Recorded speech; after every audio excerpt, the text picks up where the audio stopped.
하나님 감사합니다. 우리 예배를 받아주시옵소서. 우리 예배가 아벨의 제사가 되게 해 주시옵소서.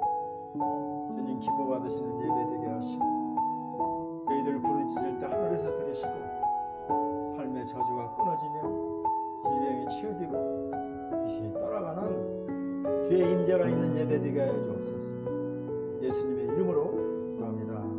아멘.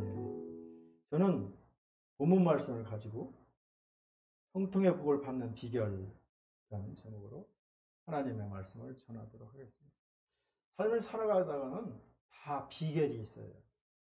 음식을 맛있게 만드는 비결, 병을 치료하게 하는 비방, 우리가 형통의 삶을 살아가는데 비결이 있어요. 나는 내 영문 이름이 English name is Daniel. 난 영문 이름이 다니엘이에요. 다 영문 이름이 하나씩 있어야 돼, 소개할 때. 근데 다니엘이 죽음의 고비에서 몇 번을 살아났어요. 한 번은 음식 시험, 두 번째는 기도 시험. 그런데 내가 가장 싫어하는 하만에 의해서 죽임을 당했어요. 그 시신은 여러 군데 나눠져서 지금도 이렇게 섬김의 대상이 되고 있죠. 찬송가 384장은 19세기 미국 요리작가 크로스비에 의해서 지은 찬송입니다. 그녀는 파니 크로스비는 태어난 지 6주 만에 눈의 염증을 느껴서 의사를 불렀는데 돌팔이 의사가 왔어요. 그래서 눈을 잘못 들어서 실명이 됐어요. 실명이 된 것뿐만 아니라 38세에 결혼했는데 아이가 어려서 죽었습니다. 너무나 어렵고 고통스러운 가운데 그는 찬송가를 92세까지 한 200 수천 곡의 찬송가를 지었습니다. 그 수천 곡의 찬송가 중에는 우리가 잘 부르고 있는 찬송가가 한국 찬송가 20여 곡도 있습니다. 이런 어려움 속에서도 파니 크로스비는 무슨 일을 만나든지 만사형통하다고 고백하고 있습니다. 그런데 그녀의 삶을 보면 만사형통과는 다소 거리가 있는 것 같아요. 내가 무슨 일이 닥친다 해도 예수님이 모든 것을 다 잘 되게 하시면 알기 때문에 무슨 일이 만나든지 형통하다고 파니 크로스비는 찬송가를 작사했고 작곡했습니다. 우리가 잘 아는 찬송가 384장 나의 갈 길 다가도록 나의 갈 길 다가도록 예수 인도하시니 내 주 안에 있는 구원을 어찌 의심하리요. 믿음으로 사는 자는 하늘 위로 받겠네. 무슨 일을 만나든지 만사형통하리라. 무슨 일을 만나든지 만사형통하리라.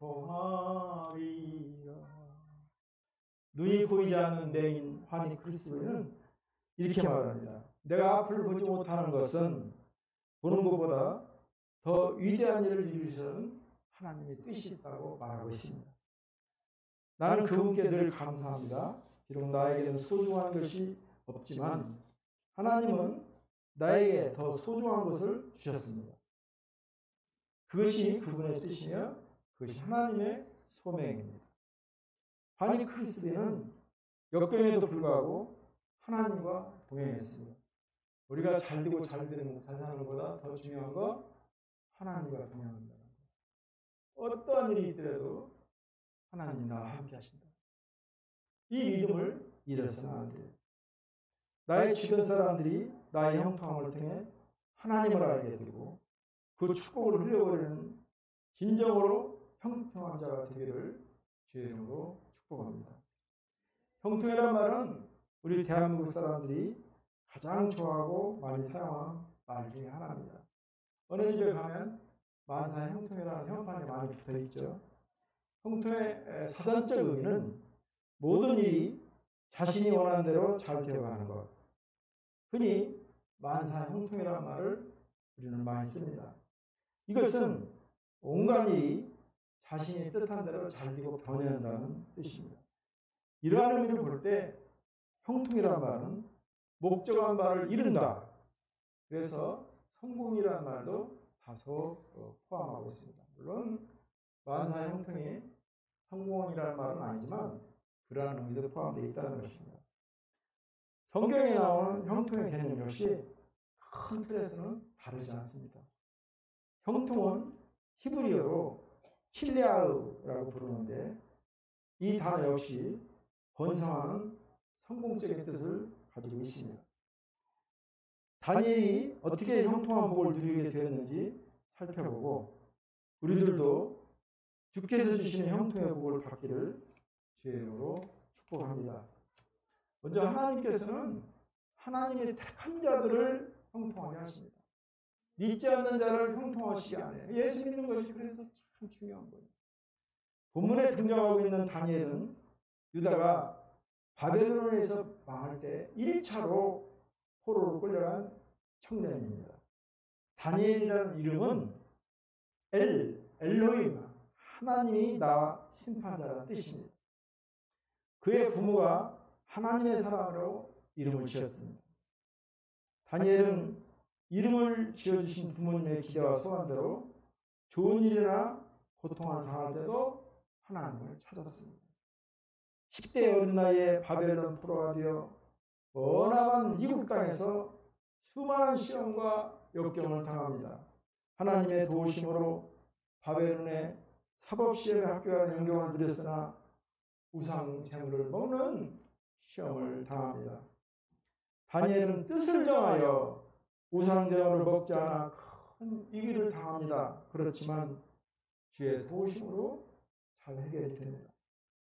이후에 바벨론에 기도 금지 명령이 내렸습니다. 그렇지만 집에 가서 창문을 열어놓고 남들이 보란 듯이 하루에 3번씩 예루살렘을 향하여 기도를 드렸던 것입니다. 국법을 어긴 죄로 사자굴에 떨어진 형벌을 받았으나 하나님의 도우심으로 머리털 하나 다치지 않는 그러한 지킴을 도우심을 받았습니다. 하나님의 말씀에 순종하면서 살아갈 때 고통과 위기를 당했으나 다니엘은 자신의 믿음을 끝까지 지킵니다. 예수 믿는다고 해서 고통이 안 오는 건 아니에요. 예수 믿어도 끝없는 고통의 바람과 시련과 연단이 있어요. 그러나 마음을 작정하고 하나님을 믿고 믿음으로 나갈 때 하나님께서 도와주시는 것입니다. 다니엘은 바벨론의 4명의 왕이 통치하던 시대를 총리로 지냈고 주께서 형통한 복을 누르게 해 주었습니다. 하나님은 택한 백성의 범사를 섭리하사 협력하여 선을 이루도록 하십니다. 26절 말씀을 함께 읽습니다. 내가 이제 조서를 내리노라. 내 나라 관할에 있는 사람들은 다 다니엘의 하나님 앞에서 떨며 두려워할지니 그는 살아계시는 하나님이요 영원히 변하지 않으실 이시며 그의 나라는 멸망하지 아니할 것이요 그의 권세는 무궁할 것이며 메대 바사가 바벨론을 무너뜨리고 제국을 건설한 것은 기원전 539년입니다. 그리고 이스라엘 백성들이 바사왕 고레스의 포로 교환 칙령에 의해 제1진이 본토에 도착한 것은 그 후 2년 후인 537년입니다. 그런데 이스라엘 백성들이 바벨론에서 예루살렘까지 가기에는 4개월이 걸립니다.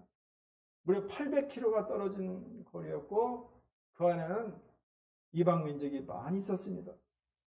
그러므로 이스라엘 백성들이 예루살렘에 도착하기까지는 많은 어려움이 예견되어 있었습니다.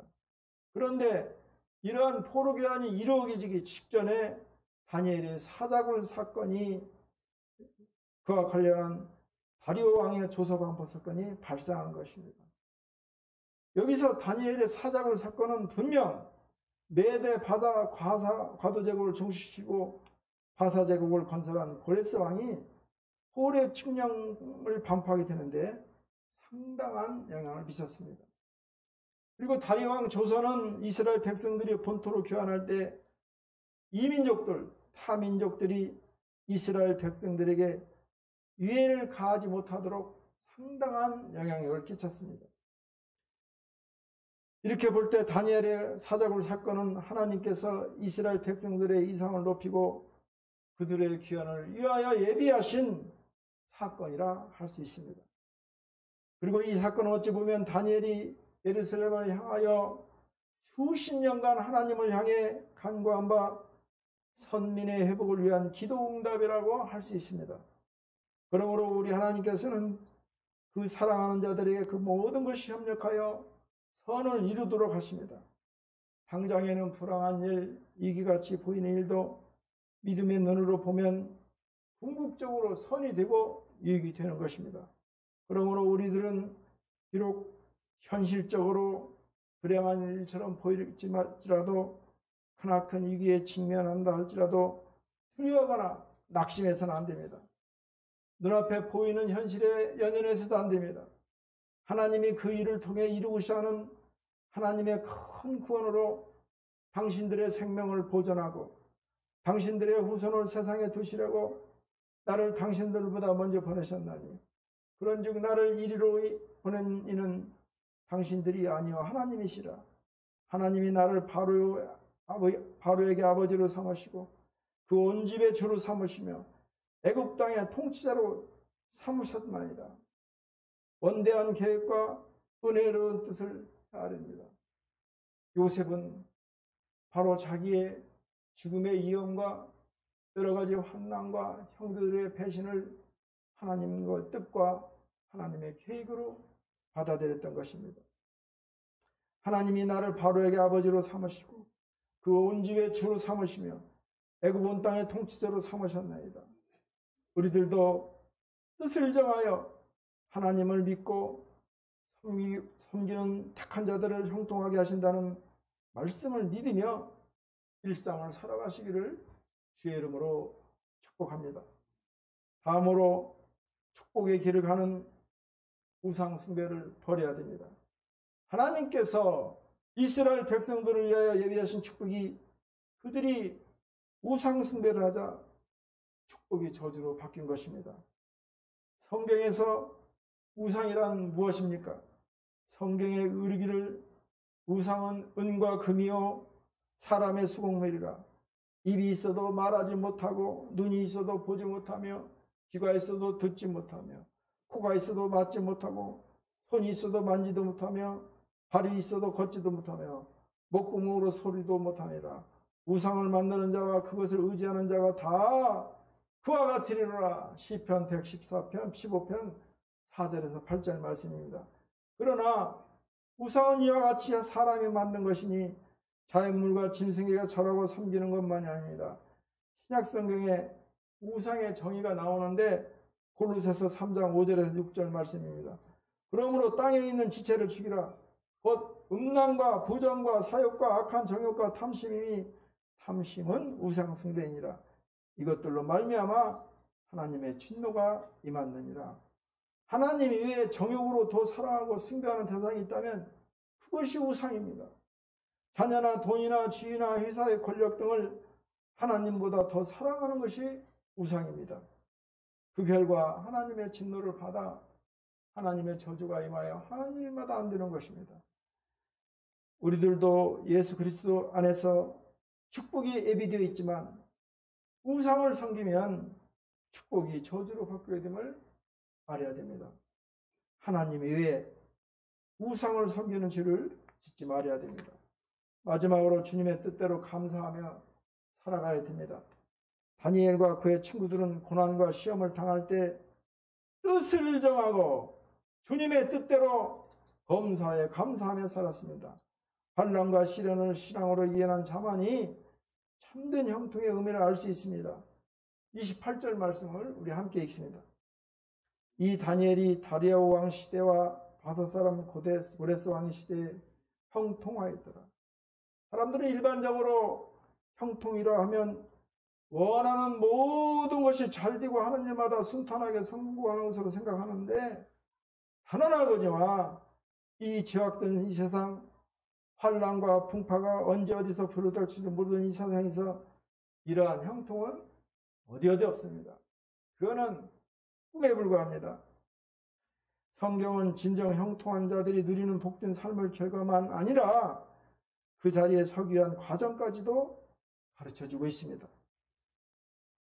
형통은 시련에 굴하지 않고 환난에도 무너지지 않으며 죄악된 세상의 풍파에서도 의연하게 굳게 서서 믿음으로 전진하는 것입니다. 오늘날 사람들은 자기 삶에 형통을 허락해 주실 것을 기도하지만 참된 형통이 무엇인지에 대해서는 관심조차 없어요. 그렇게 그들은 인생 가운데 불우한 세상에서 신앙을 지키고 의를 지키는 자들에게 당연히 따르는 고난과 시련, 환난이 닥칠 때 하나님이 자기 기도를 듣지 않는다고 불평하고 원망하며 시리에 빠지고 심지어는 자살까지 합니다. 믿는 사람은, 그릇이 큰 사람은 세상 사람보다 시련과 환난이 커요. 다윗은 15년 동안 자기 장인 사울을 피해서 고통을 당합니다. 그릇이 크기 때문에 죽을 고비를 몇 차례 넘겨요. 사람이 왕으로 세우기 전에는 그 연단과 시련을 견디는 것입니다. 연단과 시련 때문에 포기하고 좌절하고 나는 안 돼 하고 낙심하면 정말 못난 사람입니다. 이제 더 이상 이처럼 불완전한 형통에 빠지지 말며 다니엘이 증거하는 바 진정한 형통, 확실한 형통이 무엇인지 알아야 됩니다.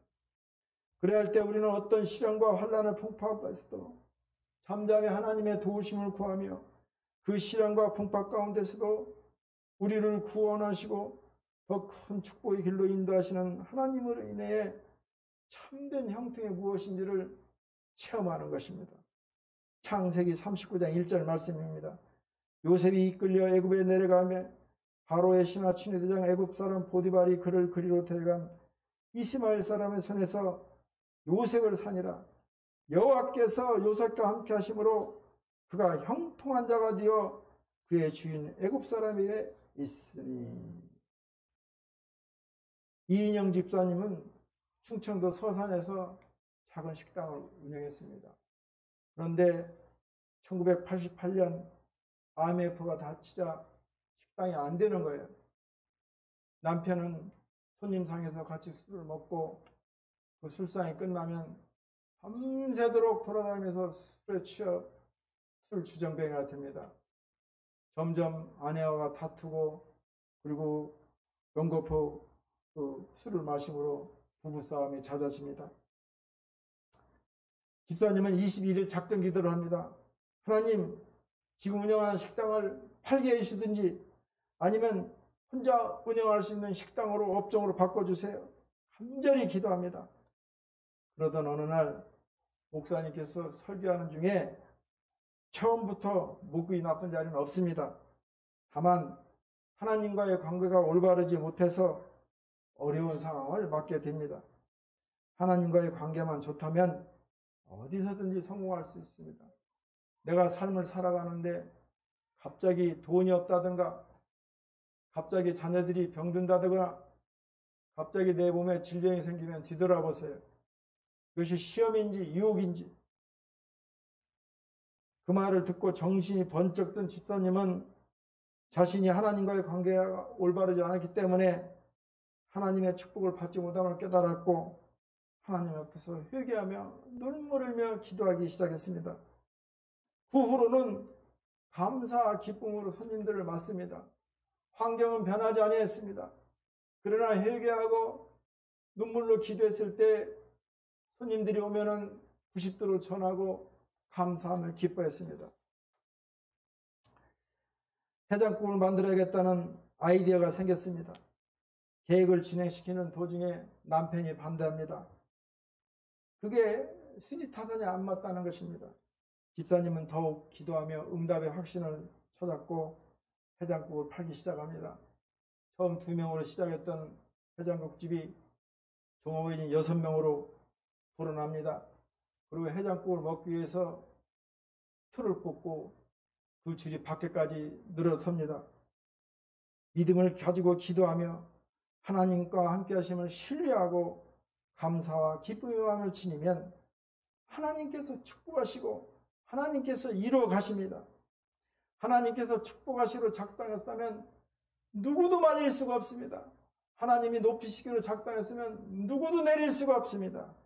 그러므로 하나님의 말씀을 잘 듣고 순종함으로 우리 인생에도 형통의 축복이 함께하기를 주의 이름으로 축원합니다. 다니엘처럼 고난과 시험이 닥쳐올 때 뜻을 정하고 주의 말씀대로 감사하며 살기를 주의 이름으로 축복합니다. 하나님의 뜻대로 살면 하나님께서 형통의 복을 주십니다. 다니엘이 뜻을 정하여 하나님의 말씀에 순종할 때 주께서 그의 순종을 받으시고 형통의 복을 주셨습니다. 말씀을 정리하겠습니다. 하나님께서는 택한 백성들에게 형통하게 하십니다. 다음으로 형통에 오는 축복의 길을 가로막는 우상 숭배를 버려야 됩니다. 그리고 주님의 뜻대로 살기로 뜻을 정하며 감사하며 살기를 바랍니다. 우리들도 다니엘처럼 뜻을 정하고 하나님의 말씀에 순종해서 주께서 주시는 형통의 복으로 승리하기를 주의 이름으로 축원합니다. 기도합니다. 하나님 감사합니다. 삶에는 어려움도 있고 시련의 바람도 있고 연단의 아픔도 있습니다. 그러나 낙심하고 포기하는 것이 아니라 뜻을 정하고 하나님께 감사하며 기도하고 믿음으로 나갈 때 하나님께서 형통의 복을 주신다고 약속하고 있습니다. 우리가 할 수 없지만 하나님 명령하심으로 순종하여 형통의 복이 임하기를 주의 이름으로 축원합니다. 예수님의 이름으로 기도합니다. 우리 예수님은 말씀을 마치시되 하늘을 향해 축사하시고 아직 이루어지지 않았지만 입술로 선포했을 때 귀신이 떠나갔습니다. 질병이 치유되었습니다. 삶의 저주가 끊어졌습니다. 하나님은 영이시니 어제나 오늘나 영원토록 동일하십니다. 문제가 있습니까? 믿음으로 가슴에 손을 주십니다. 아픈 데가 있습니까? 믿음으로 아픈 데 손을 주십니다. 제가 기도하겠습니다. 하나님 감사합니다.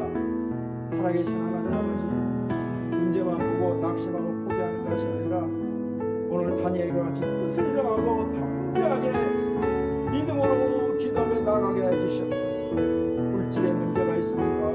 배우자의 문제가 있습니까? 결혼의 문제가 있습니까?